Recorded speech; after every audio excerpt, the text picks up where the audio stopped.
তাহলে সুশাসনের প্রতিবন্ধকতা শীট আমরা শুরু করতেছি। প্রথমে শান্তি এবং স্থিতিশীলতার সংকট আছে। এই মুহূর্তে এতটা বেশি না হলেও তোমরা যদি ঢাকায় থাকতা তাহলে দেখতা প্রতি এক সপ্তাহ কয়দিন হয়, 7 দিন, প্রতি 7 দিনে 7 × 7 = 49টা আন্দোলন হয় ঢাকাতে। বুঝতে পারছো? ঢাকায় কোথায়? ওই যে শাহবাগের মোড় ইয়ে করে রাখে, অবরুদ্ধ করে রাখে। তারপরে হচ্ছে ডক্টর মোহাম্মদ ইউনুস যে বাসাটায় থাকেন সেই বাসার সামনে তারা গিয়ে কি করে, অবরোধ করে। বিভিন্ন জায়গায় এরকম অবরোধ চলতেছে, কন্টিনিউয়াস চলতেছে, কন্টিনিউয়াস। এটা হচ্ছে একটা দিক। প্রতিনিয়ত। প্রতিনিয়তই হয়, এখন চলতেছে, মানে এখন তো একটু অস্থিতিশীল অবস্থা। তার চেয়ে ভয়াবহ কি ব্যাপার জানো, কিছু কিছু দেশে, এটা বাংলাদেশের কথা বললাম, কিন্তু বাংলাদেশেও একসময় হরতাল চলতো, ধর্মঘট চলতো, তখনকার অবস্থা আরো খারাপ ছিল। আমি তো যখন ঢাকায় ছিলাম তখন পেট্রোল বোমা ছোড়া হইতো, হ্যাঁ, সেটা আরো ভয়ানক বিষয়।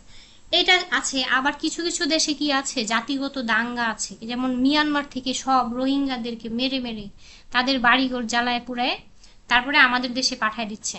মানে মিয়ানমারে রোহিঙ্গাদেরকে উচ্ছেদ করে দিচ্ছে, তারা জাতিগতভাবে রোহিঙ্গাদেরকে অ্যাকসেপ্ট করতেছে না। আবার কিছু কিছু দেশে সহিংস ধর্মীয় উগ্রবাদ আছে।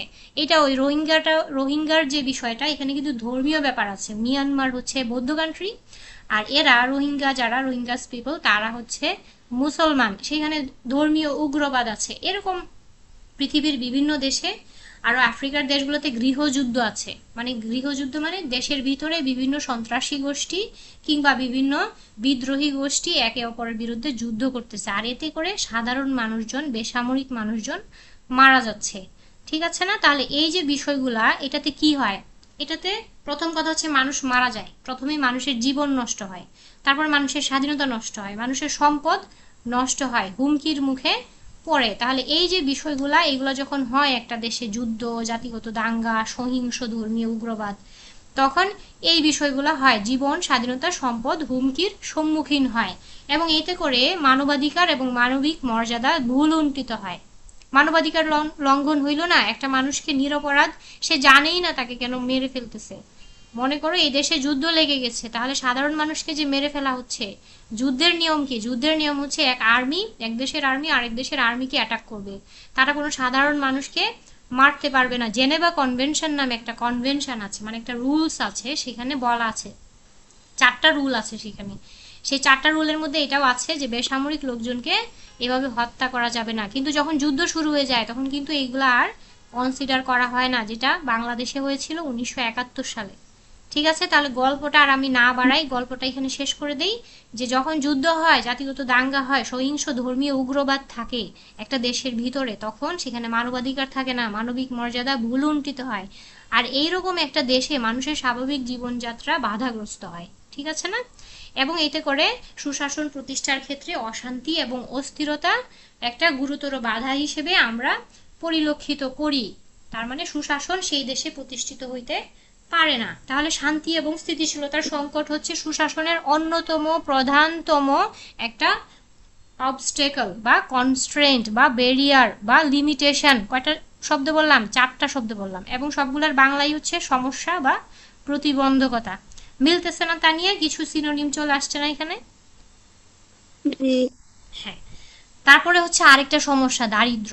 মানে যে দেশ দরিদ্র সে দেশে জনগণের তো শিক্ষা থাকবে না, সে দেশের মানুষজন উন্নত জীবনযাপন থেকে বঞ্চিত হবে। যেহেতু টাকা পয়সা নাই, তাহলে সে উন্নত জীবনযাপন কিভাবে করবে?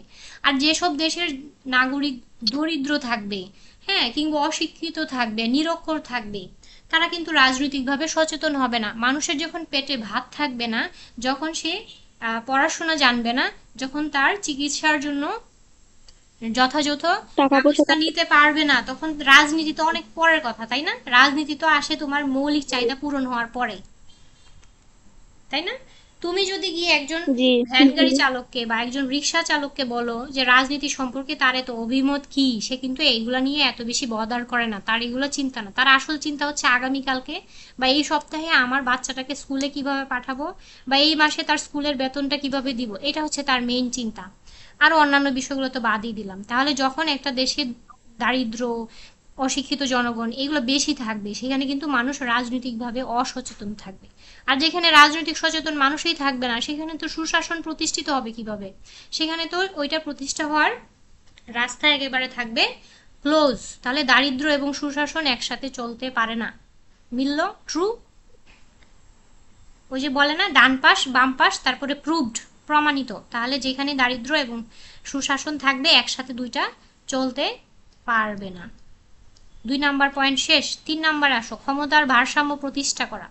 এই যে আমি বলছিলাম যে আইন বিভাগের লোকজন, শাসন বিভাগের লোকজন, বিচার বিভাগের লোকজন কারা, তারা তারা যারা এই 3টা বিভাগকে পরিচালনা করে, তারা যদি বা এই পরিচালনার গোষ্ঠী যদি একটার উপরে আরেকটা কি করে প্রভাব বিস্তার করে, তখন কি করে এই যে বিভাগগুলো আইন বিভাগ, শাসন বিভাগ, বিচার বিভাগ, তারা নিজেদের যে কার্যক্রম সেটা স্বাভাবিকভাবে বা নিয়মতান্ত্রিকভাবে চালাইতে পারে না, বা নিয়মতান্ত্রিকভাবে তারা কার্যক্রম পরিচালনা করতে পারে না।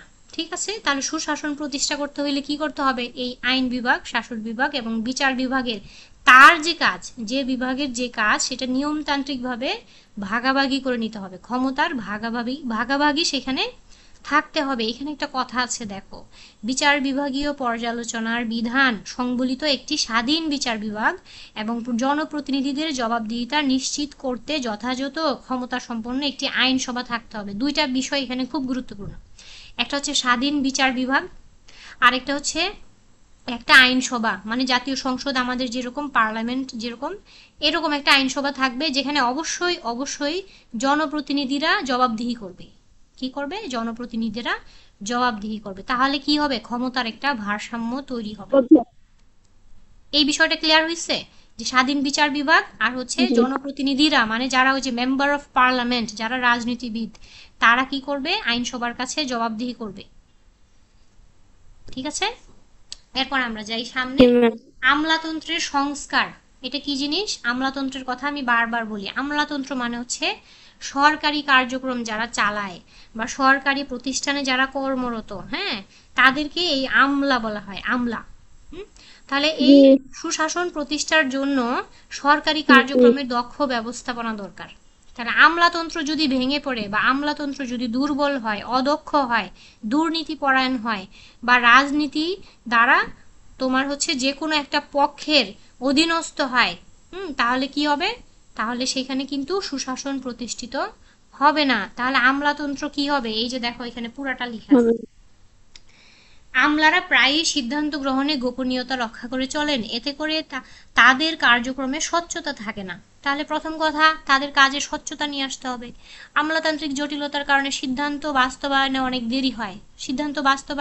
দেরি হয়, এই আমলাতান্ত্রিক জটিলতা মানে অফিসের ভিতরেই এত প্রসিডিউরস, এত ফর্মালিটিস, এত সময় লেগে যায় কাজ করতে, যে প্রজেক্ট, যে সিদ্ধান্ত, যে নীতিমালা আসে সেটা বাস্তবায়ন করা অনেক লেট হয়ে যায়, অনেক ওই সময়ের বাইরে চলে যায় যে সময় নির্ধারণ করা থাকে। আর এইটার আরেকটা নাম আছে, এটা পরে গিয়ে জানবা, সেটাকে বলে লাল ফিতার দৌরাত্ম্য। তাহলে প্রশাসনিক কার্যক্রমে এই যে স্বচ্ছতার অভাব এবং দীর্ঘসূত্রিতা সুশাসন প্রতিষ্ঠায় অন্যতম অন্তরায়। তাহলে বলছি এই যে স্বচ্ছতার অভাব এবং দীর্ঘসূত্রিতা, এগুলো হচ্ছে সুশাসন প্রতিষ্ঠার অন্যতম বাধা বা অন্তরায়।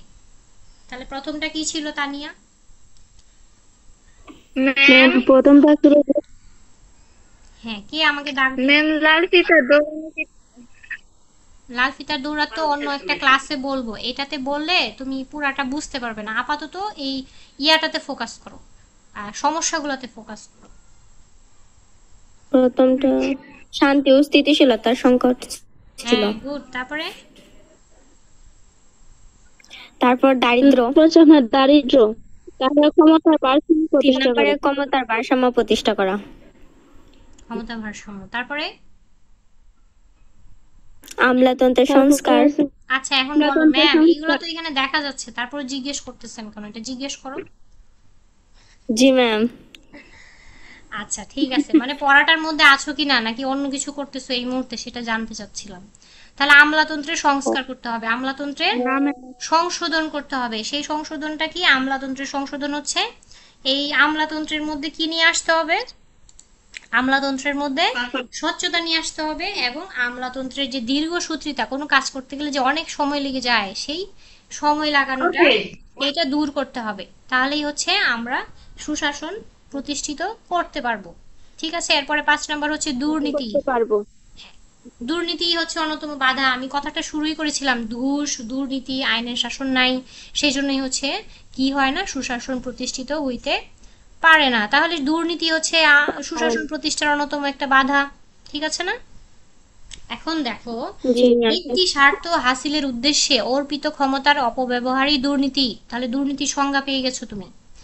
ব্যক্তি স্বার্থ হাসিলের উদ্দেশ্যে, জি হাসিল মানে আয়ত্ত করা বা নিজের স্বার্থ কায়েম করা, উদ্দেশ্যে অর্পিত ক্ষমতা, অর্পিত ক্ষমতা মানে কি, যাকে যে ক্ষমতা অর্পণ করা হয়, দেওয়া হয়, খুব সহজ কথায়, সেই ক্ষমতার অপব্যবহার হচ্ছে জি দুর্নীতি। মনে করো আমি একজন পুলিশের এএসপি, হ্যাঁ, এখন আমাকে যে দায়িত্ব দেওয়া হয়েছে আমার এলাকার আইন শৃঙ্খলা রক্ষা করা, এটা হচ্ছে আমার দায়িত্ব, কিন্তু আমি কি করলাম, আমি আমার ব্যক্তি স্বার্থ রক্ষার জন্য, ব্যক্তি স্বার্থ বলতে কি আমার ফ্যামিলির স্বার্থ বা আমার পরিচিতদের নিজের স্বার্থ, উদ্দেশ্য।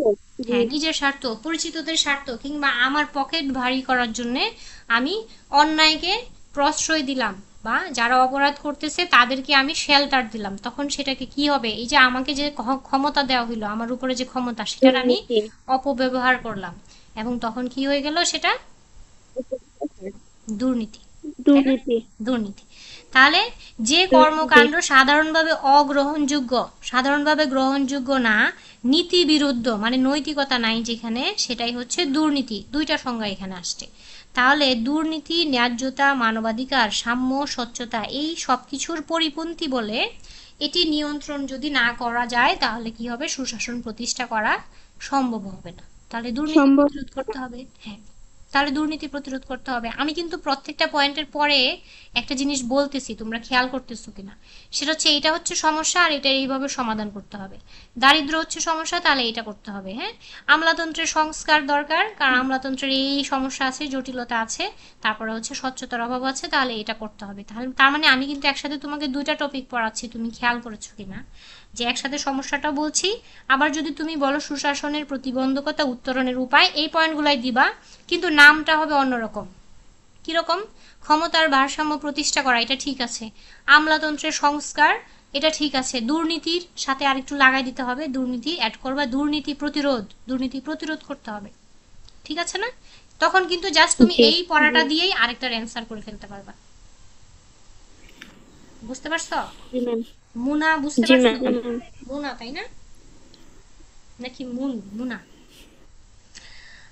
আচ্ছা, তাহলে একটু চালাক হইতে হবে। চালাক না হইলে পড়াশোনায় হচ্ছে কি করা যাবে না, পড়াশোনায় ভালো রেজাল্ট করা যায় না। পড়ার জন্য দুইটা স্ট্র্যাটেজি আছে, একটা হচ্ছে হার্ড ওয়ার্ক বা হার্ড স্টাডি, আর একটা হচ্ছে স্মার্ট ওয়ার্ক বা স্মার্ট স্টাডি। স্মার্ট স্টাডি করতে হবে।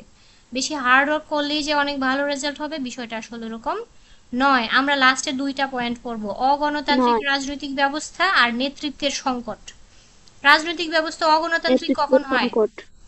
হুম, অগণতান্ত্রিক কখন হবে একটু বলি। হ্যাঁ, গণতন্ত্র মানে কি, যেখানে কি হবে, রেগুলার নির্বাচন হবে, যেখানে কি হবে, ক্ষমতার পালাবদল হবে।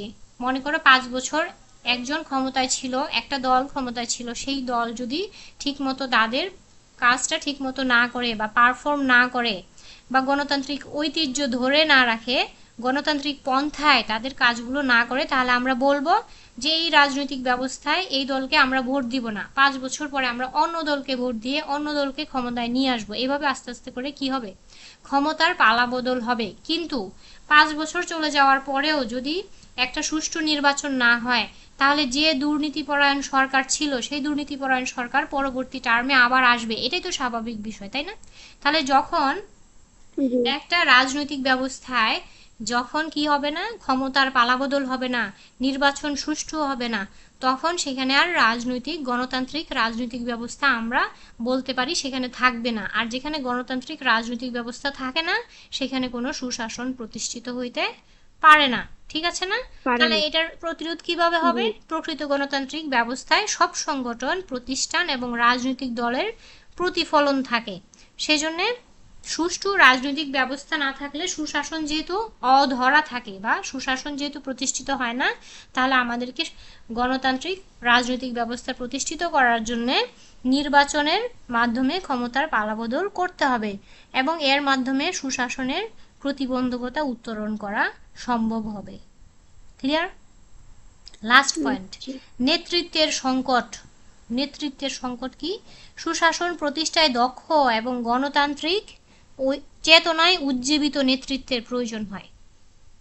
আচ্ছা, আমরা যদি বলি যারা যারা মনে করো মেম্বার অফ পার্লামেন্ট যাদেরকে বলা হয়, হ্যাঁ, এমপিস, যারা জাতীয় সংসদের সদস্য, কিংবা যারা তোমার এলাকার মেয়র, কিংবা তোমার এলাকায় চেয়ারম্যান, হ্যাঁ, ইউনিয়ন পরিষদের চেয়ারম্যান, মেম্বার, এরা সবাই কারা বলো তো? এরা সবাই রাজনৈতিক দলের অংশ না? জি। রাজনৈতিক দলের অংশ না? কেউ হচ্ছে আগে রাজনৈতিক দলের সেক্রেটারি ছিল, কেউ সভাপতি ছিল। তাহলে প্রত্যক্ষ পরোক্ষভাবে তারা সবাই কি রাজনৈতিক দলের অংশ। যে কোনো রাজনৈতিক দল, সেটা এক্স ওয়াই জেড, যে কোনো রাজনৈতিক দল হইতে পারে। এখন এই রাজনৈতিক দলের যারা লিডার, তারা তো লিডার ছিল এক সময়, হয় সেক্রেটারি, নইলে মেম্বার, নইলে হচ্ছে প্রেসিডেন্ট ছিল, মানে সভাপতি ছিল, অথবা তারা হয়তো সাধারণ সদস্য ছিল। কিন্তু সবাই কিন্তু তার জায়গায় ওই রাজনৈতিক দলের কিন্তু তারা কি, তারা লিডার, তারা নেতা। এখন এই নেতাদের মধ্যে যদি মূল্যবোধ, গণতান্ত্রিক মূল্যবোধ না থাকে, সহনশীলতা না থাকে, তারা যদি দক্ষ না হয়, তাদের মধ্যে যদি গণতান্ত্রিক চেতনা না থাকে, তাহলে আমরা বলতে পারি যে এখানে নেতৃত্বের সংকট আছে। ঠিক আছে না? এই পয়েন্টটাকে এখানে বলতেছে যে গণতান্ত্রিক মূল্যবোধ সম্পন্ন নেতৃত্ব নিজের দলের চেয়ে সংখ্যাগরিষ্ঠের মতামতকে প্রাধান্য দেয়।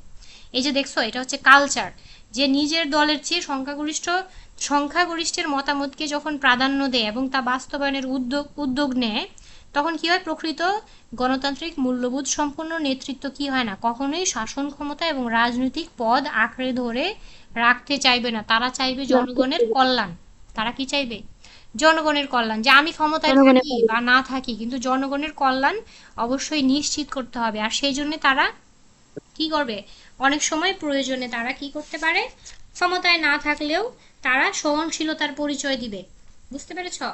আর যেখানে এইটার অভাব আছে, নেতৃত্বের সংকট আছে, সেখানে কিন্তু তোমার সুশাসন প্রতিষ্ঠিত হইতে পারে না। আর সেই জন্য সুশাসন প্রতিষ্ঠার জন্য অবশ্যই নেতৃত্বের সংকটের যে সমস্যাটা, সেটা উত্তরণ করতে হবে। তাহলে এইখানে এই পয়েন্টের মধ্যে কি দিবা? উপরটাতে দিবা গণতান্ত্রিক রাজনৈতিক ব্যবস্থা, নেতৃত্বের সংকটের মধ্যে কি দিবা? শক্তিশালী নেতৃত্ব, শক্তিশালী রাজনৈতিক নেতৃত্ব। ঠিক আছে না? এইভাবে তোমরা পয়েন্টগুলা লিখে নিবা, নিজেরা নিজেদের মতো করে লিখে নিবা। তাহলে তোমরা ওই যে পরের যে পয়েন্টগুলো, সেটার সাথে এখানে